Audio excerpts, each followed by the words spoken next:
আলহামদুলিল্লাহ এইমাত্র শুরু করতে চাচ্ছি। ধারাবাহিকভাবে আপনাদের সাথে আসসালামু আলাইকুম। ভালো আছেন? আপনাদের অনেক কথা আছেন।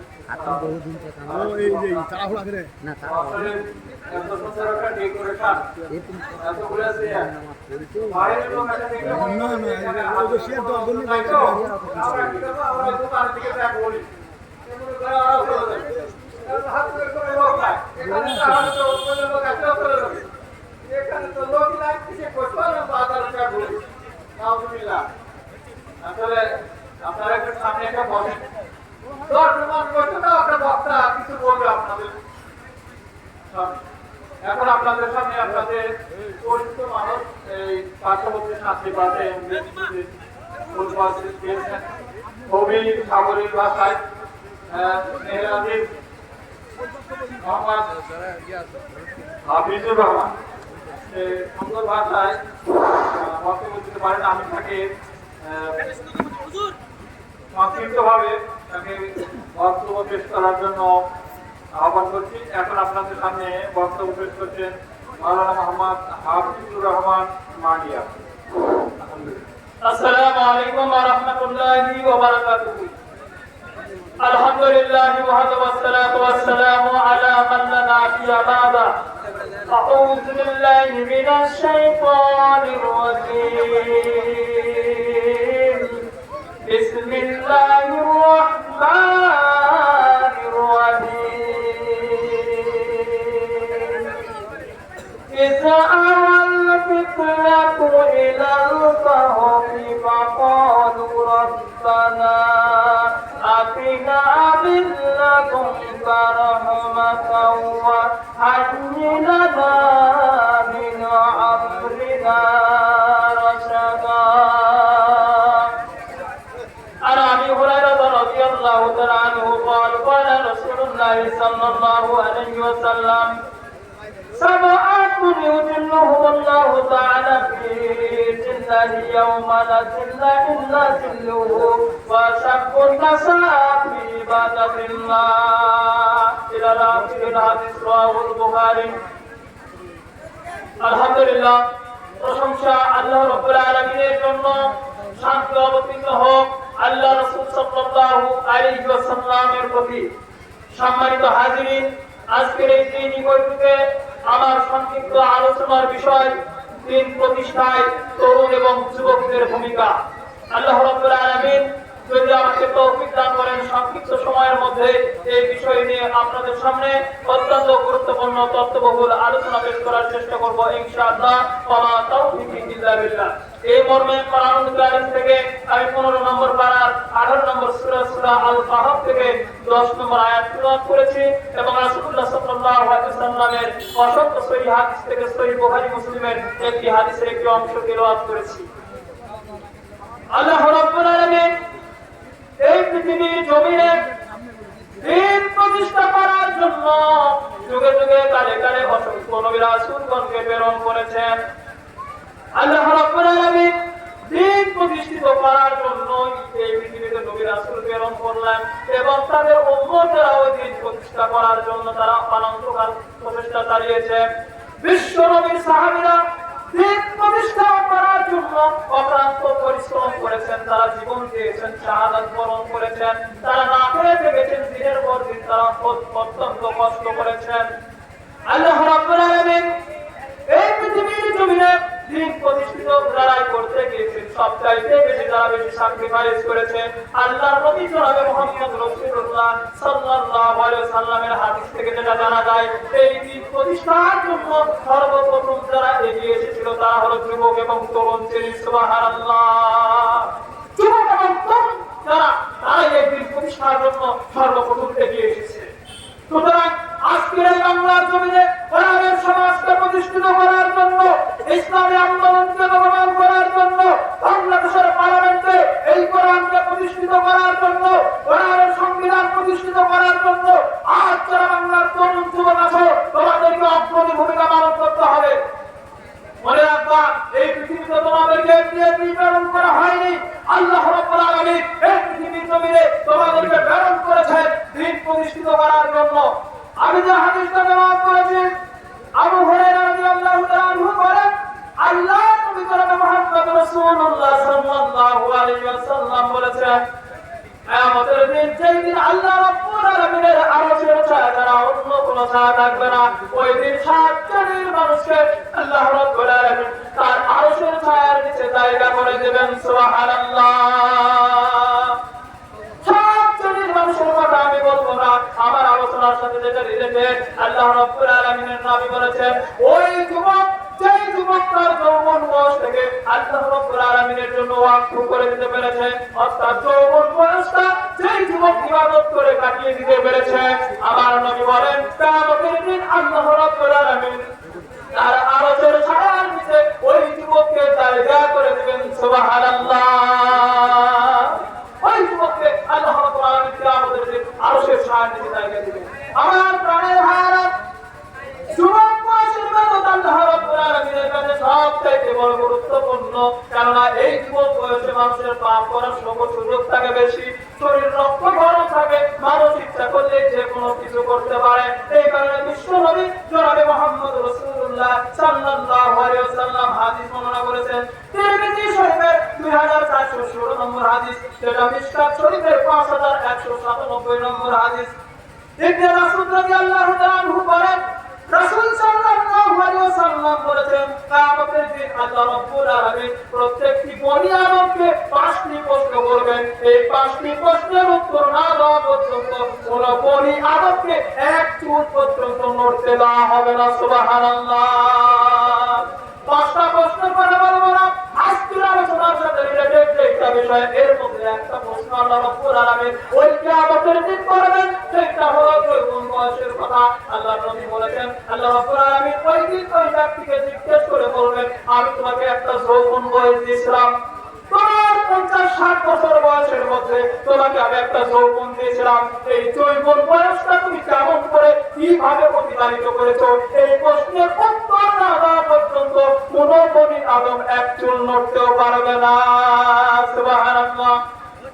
সুতরাং আজকে যারা যুবক আছো, আজকে যারা তরুণ আছো, তোমাদেরকে আমি পরিষ্কার করে বলে দিতে চাই, আজকে তোমাদের এই যৌবন বয়সটাকে আল্লাহ রাব্বুল আলামিনের জন্য ওয়াকফ করতে হবে, দ্বীন প্রতিষ্ঠার জন্য তোমাদেরকে এগিয়ে আসতে হবে।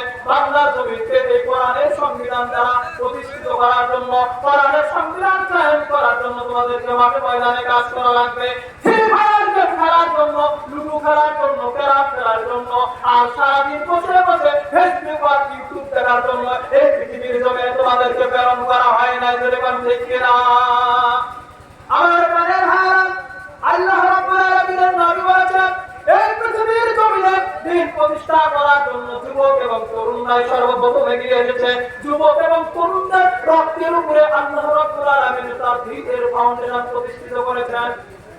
যুবকরাই সর্বপ্রথম দ্বীন প্রতিষ্ঠার জন্য এগিয়ে এসেছেন। আমার প্রাণের ভাইরা, একটি হাদিস থেকে আপনাদেরকে সুন্দর করে এই ঘটনা আমি আপনাদেরকে শোনাতে চাই। আল্লাহর নবী জনাবে মুহাম্মদ রাসূলুল্লাহ সাল্লাল্লাহু আলাইহি ওয়াসাল্লাম একটা মজলিসে, একটা সভায় সুন্দর করে বক্তব্য প্রদান করছিলেন। আল্লাহর নবী যখন সুন্দরভাবে সাহাবীদের সামনে বক্তব্য উপস্থাপন করছিলেন, এমন সময় একজন যুবক, একজন তরুণ, তার নাম হলো ইবনে জরীর রাদিয়াল্লাহু তাআলা আনহু। ওই জরীর রাদিয়াল্লাহু তাআলা আনহু অনেক দূর থেকে রাসূলুল্লাহ সাল্লাল্লাহু আলাইহি ওয়াসাল্লামের বক্তব্য শুনছিলেন। আল্লাহর নবী লক্ষ্য করে দেখলেন ইবনে জরীর অনেক দূরে দাঁড়িয়ে আছে, বসার জায়গা পাননি। আল্লাহর নবী তার গা থেকে তার চাদরটাকে সুন্দর করে খুলে দিয়ে ওই জরীরের দিকে এরকম করে নিক্ষেপ করে দিয়ে বলল, ও ইবনে জরীর, ও জরীর, তুমি দাঁড়িয়ে আছো কেন? এই যে আমার চাদর ফেরা, আমি দিয়ে দিলাম এই চাদরের নিচে, তুমি আমার চাদর উপরে বসে যাও। সুবহানাল্লাহ। যখন তার দিকে চাদর নিক্ষেপ করা হলো, ইবনে জরীর রাদিয়াল্লাহু তাআলা আনহু রাসূলের এই চাদরখানা নিয়ে তিনি চুমুকাতে লাগলেন, বুকে লাগাতে লাগলেন। আল্লাহ রাব্বুল আলামিনের নবীর দিকে লক্ষ্য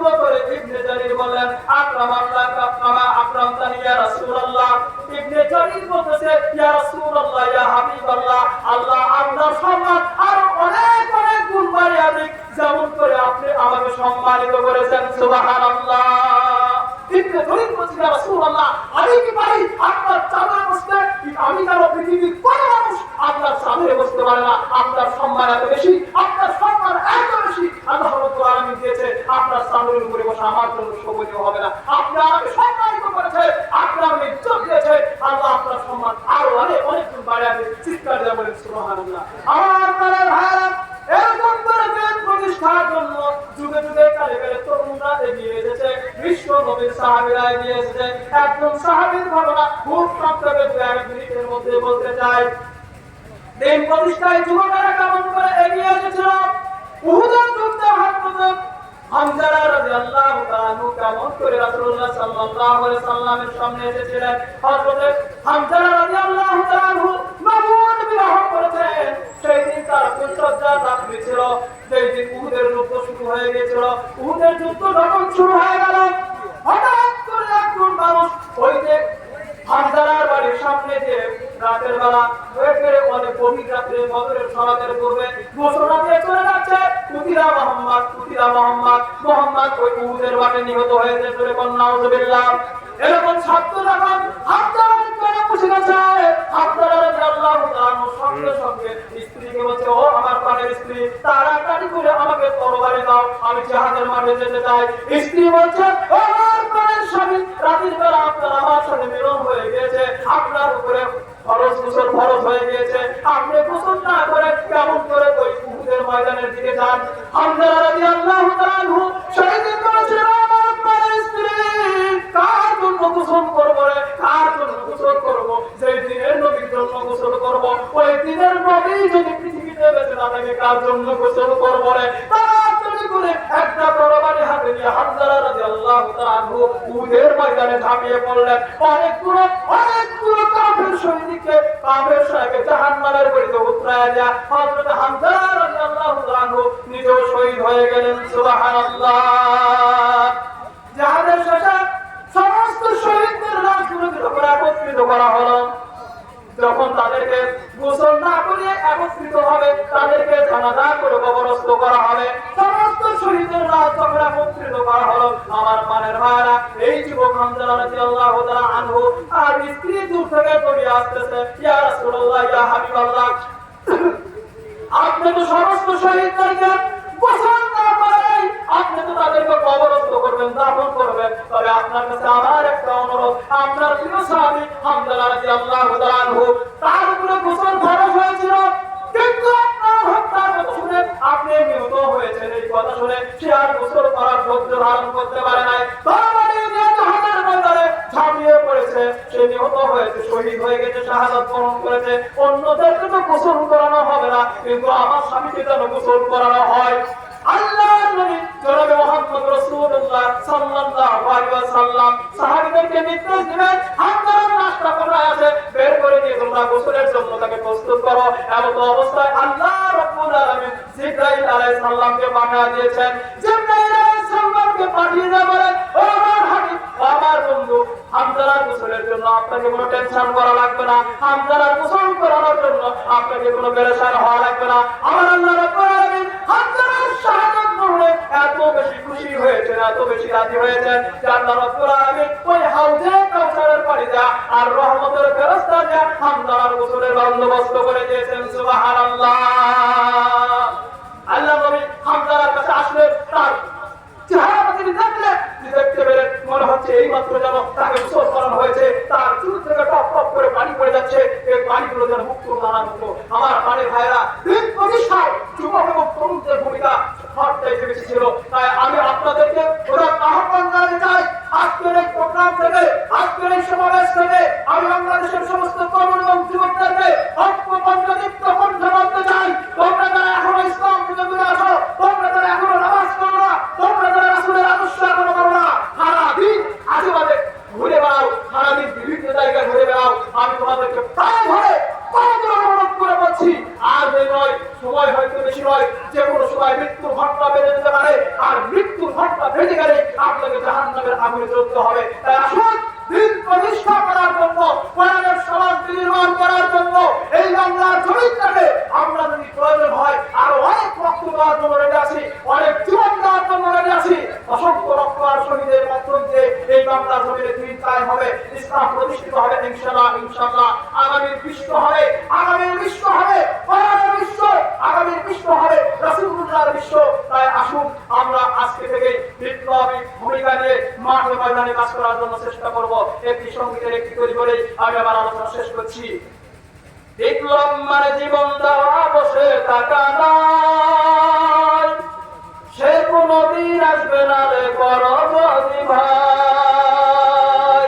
বিপ্লব মানে জীবন দেওয়া, বসে থাকা নয়, সে কোনদিন আসবে না রে করো যদি ভাই। আসবে বিজয় রক্ত আর জীবনের বিনিময়, আসবে বিজয় রক্ত আর জীবনের বিনিময়। বিপ্লব মানে জীবন দেওয়া, বসে থাকা নয়, সে কোনদিন আসবে না রে করো যদি ভাই। লিল্লাহে তাকবীর, লিল্লাহে তাকবীর। সম্মানিত ভাইরা, সংক্ষিপ্ত সময়ে আপনাদের সামনে করে হাদিস থেকে কথা বলার চেষ্টা করেছি। আসলে সময় সংকীর্ণ হওয়ার জন্য কোন জায়গাতে মন করে দিক করে কথা বলার সুযোগ হচ্ছে না। আল্লাহ রাব্বুল আলামিন যদি কোনদিন এই ক্ষুদে মানুষটাকে তার দিনের জন্য পছন্দ করে কোনদিন কোনো ভালো মঞ্চে সময় নিয়ে বসার তৌফিক দেয়, আগামীতে অনেক দীর্ঘ সময় ধরে সুন্দর সুন্দর বিষয়ে আলোচনা করার ইচ্ছা আছে। সে পর্যন্ত সকলে ভালো থাকবেন। দোয়ার পূর্বে কয়েকটি দান এসেছে। মোহাম্মদ আব্দুল সামাদ, পিতা হলো মৃত তালেবানি, বাক্স থেকে এসে 10 পিস দান উদ্ধার করেছে, তাকে কবুল এবং মঞ্জুর করে নেন। রব্বুল আলামিন তোমার এক বান্দা আল্লাহ নাম হলো ইয়াসিন আলী, বাক্স থেকে এসে নগদ 300 টাকা এই মাদ্রাসার জন্য দান করেছে। আল্লাহুম্মা সাল্লি আলাইহি, আল্লাহুম্মা বারিক আলাইহি। আমার চাচার ইকরামকে কবুল এবং মঞ্জুর করো। এই তারিখ সিলাই আল্লাহ তুমি তার জিন্দেগীর সমস্ত গুনাহগুলো মাফ করে দাও। পরিবারকে দ্বীনের খাদেম হিসেবে কবুল করো। পরিবারের সকল সদস্যকে তুমি মাফ করে দাও। রব্বুল আলামিন আগামীতে আমাদের সকলকে তোমার দ্বীনের খাদেম হয়ে পৃথিবী থেকে মৃত্যুবরণ করার তৌফিক দাও। সকলের জন্য দোয়া করে নিজের জন্য দোয়া আছে। আমি আমার সংক্ষিপ্ত আলোচনা এখানে শেষ করলাম। ওমা আলাইনা ইল্লাল বালাগ। আসসালামু আলাইকুম ওয়া রাহমাতুল্লাহি ওয়া বারাকাতুহু। আলহামদুলিল্লাহ, মাওলানা হাফিজুর রহমান খুব সুন্দর ভাষায় এবং খুব ভালোভাবে আলোচনা পেশ করতে পারেন। আসলে তাকে দীর্ঘ সময় দেওয়ার ইচ্ছা থাকলেও সম্ভব হচ্ছে না, যেহেতু সময় কম। এছাড়া এই ব্যবসায় অনেক অতিথিবৃন্দ আছে, অডিও রেকর্ড দিছেন নাকি? সময় মধ্যে হয়তো এসে যাবে। তো এখন